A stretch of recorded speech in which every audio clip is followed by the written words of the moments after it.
नमस्कार, आप सभी का स्वागत है दोस्तों एक बार फिर से आज देश भर की तमाम बड़ी खबरों में। दरअसल बता दें कि भारत में कई बड़ी खबरें निकल के आ रही हैं, जानेंगे एक एक करके विस्तार से। लेकिन उससे पहले यदि आप भी हमारे इस चैनल पर नए हैं तो इस वीडियो को लाइक कीजिए, साथ ही चैनल को सब्सक्राइब करके और नोटिफिकेशन बेल को ऑन कर दीजिए। आइए दोस्तों बढ़ते हैं पहली खबर की ओर। आपको बता दें कि सरकार और किसानों के बीच नहीं बनी सहमति, 3 दिसंबर को फिर होगी बातचीत, जारी रहेगा प्रदर्शन।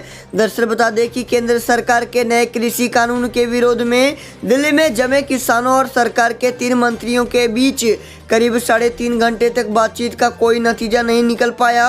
मंगलवार को विज्ञान भवन में कृषि मंत्री नरेंद्र सिंह तोमर सहित 3 मंत्रियों और किसान संगठनों के 30 से अधिक प्रतिनिधियों में मंथन के बाद केवल इतना तय हो पाया कि 3 दिसंबर को दोनों पक्षों में फिर बातचीत होगी। किसान नेताओं ने यह भी साफ कर दिया है कि धरना प्रदर्शन जारी रहेगा। सरकार ने किसानों द्वारा उठाए गए मुद्दों पर गौर करने के लिए एक समिट गठित करने की पेशकश की है। सूत्रों ने कहा कि किसान प्रतिनिधियों के साथ सरकार की तरफ से रखे गए इस प्रस्ताव का जवाब किसान संगठनों के प्रतिनिधियों की ओर से नहीं आया है, लेकिन वे सभी किसान प्रतिनिधि नए तीनों कृषि कानूनों को निरस्त करने की मांग को लेकर एकमत हैं। किसान प्रतिनिधियों के राय में यह कानून कृषक समुदाय के हित के खिलाफ है। बता दें कि किसान संगठनों के साथ बैठक के बाद कृषि मंत्री नरेंद्र सिंह तोमर ने कहा कि बैठक अच्छी रही, लेकिन हमने फैसला लिया है कि फिर से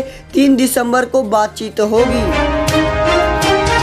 बढ़ते दोस्तों अगली बड़ी खबर की ओर। आपको बता दें कि बंगाल की खाड़ी में हुआ भारत की सबसे खतरनाक मिसाइल का परीक्षण मिनटों में करेगी दुश्मन को ढेर। दरअसल जमीन पर अपनी ताकत को बढ़ाने के बाद भारत लगातार समुद्री ताकत में इजाफा कर रहा है। इसी कड़ी में भारतीय नौसेना को एक और कामयाबी मिली है। भारतीय नौसेना ने मंगलवार को ब्रह्मोस सुपरसोनिक क्रूज मिसाइल के एंटी शिप वर्जन का सफल परीक्षण किया है।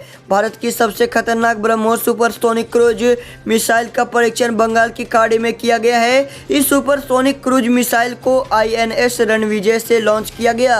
यह मिसाइल नौसैनिक जहाज INS रणविजय से दागी गई और इसने अंडमान निकोबार द्वीप पर एक अन्य वीरान द्वीप पर लगाए गए टारगेट को ध्वस्त कर दिया गया।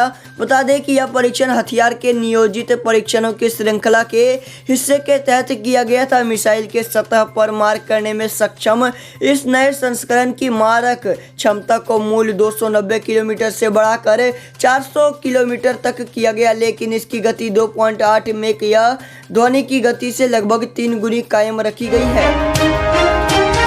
बढ़ते हैं अगली बड़ी खबर की ओर। आपको बता दें कि LAC पर टूटा चीन का मनोबल, रोजाना सैनिक बदलने पर मजबूर भारत के जवान वहीं हैं डटे। दरअसल पूर्वी लद्दाख में चीन के साथ जारी सीमा विवाद को लेकर दोनों देशों की वार्ता जारी है।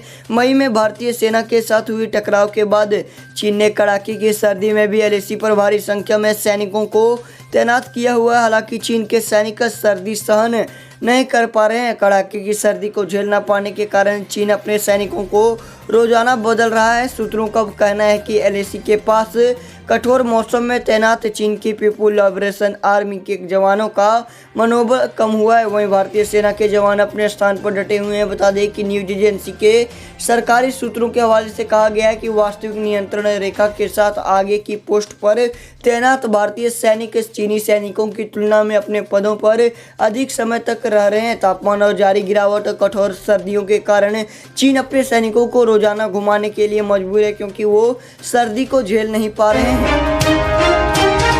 साथ ही बढ़ते हैं अगली बड़ी खबर की ओर। आपको बता दें कि इन राज्यों में स्कूल फिर से खोलने पर नहीं फैसला, दिल्ली में वैक्सीन के बाद ही खुलेंगे स्कूल। दरअसल बता दें कि दिल्ली समेत कई राज्यों ने कोरोना की वैक्सीन आने तक स्कूल नहीं खोलने का फैसला किया है। दिल्ली में कोरोना की तीसरे लहर के कारण राज्य के डिप्टी CM मनीष सिसोदिया ने कहा कि जब तक वैक्सीन नहीं आएगी राजधानी में स्कूल नहीं खुलेंगे। उत्तराखंड, हरियाणा और कर्नाटक जैसे राज्यों में कोरोना में कमी के बाद स्कूल तो खुले, लेकिन जैसे ही मामले बढ़े वहाँ स्कूलों को बंद कर दिया गया। बता दें कि असम सरकार ने कहा कि राज्य में 1 जनवरी से प्राथमिक स्कूल खुलेंगे।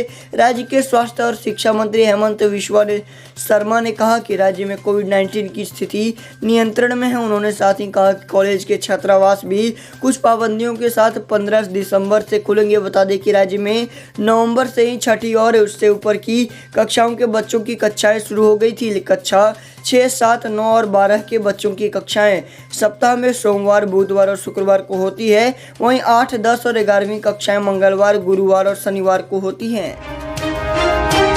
वहीं क्यों किसानों का आंदोलन जल्द खत्म करना चाहती है बीजेपी? पार्टी को सता रहा यह डर दरअसल केंद्र सरकार के 3 कृषि कानूनों के खिलाफ किसानों का पिछले कई दिनों से हल्ला बोल जारी है। बड़ी संख्या में किसान हरियाणा दिल्ली बॉर्डर पर विरोध प्रदर्शन कर रहे हैं और कृषि कानूनों को वापस लेने या उसमें एसएमपी समेत कई प्रावधानों को जोड़ने की मांग कर रहे हैं। इस बीच बीजेपी लीडरशिप किसानों के आंदोलन को जल्द हल करना चाहती है। पार्टी को आशंका है कि यदि ऐसा नहीं होता है तो फिर पार्टी के पंजाब में एक्सपेंशन प्लान को झटका लग सकता है। इसके साथ ही केंद्र सरकार की प्रो फार्मर इमेज भी खराब हो सकती है। बीजेपी से जुड़े लोगों का मानना है कि किसानों और सरकार के बीच जारी गतिरोध जल्द खत्म होगा। मंगलवार को किसान संगठनों के साथ सरकार की बातचीत हुई, लेकिन कोई हल नहीं निकल पाया। 3 दिसंबर को फिर से एक बार सरकार और किसान संगठन बात करेंगे। बीजेपी के वरिष्ठ नेता ने नाम प्रकाशित करने की शर्त पर बताया कि प्रधानमंत्री नरेंद्र मोदी के सोमवार को दिए गए बयान से साफ है कि सरकार किसानों की चिंताओं को दूर करने के लिए तैयार है, लेकिन कानून वापस नहीं होंगे।